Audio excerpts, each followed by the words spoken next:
что. А что вызывает самый больший страх, когда вы говорите, это страшно? Это страшно Власть в автономии. перспективе.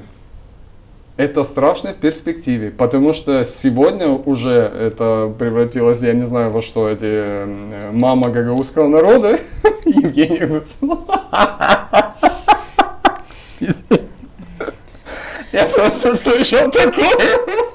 Там на митинге, это финиш. На митинге в Кишиневе? И не только здесь тоже. Мама, короче, гагаузского народа, стоят бабушки, которые... Ну, давайте начнем с того, что не только она, как Башкан Гагаузии, воспринималась как мама.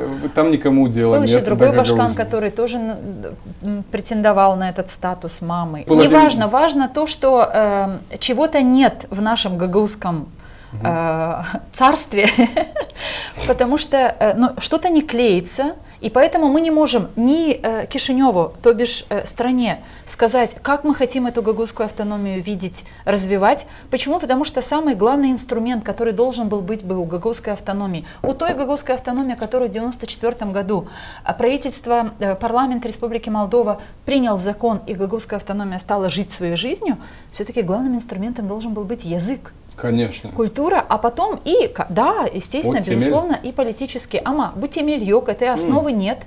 И поэтому рушится все.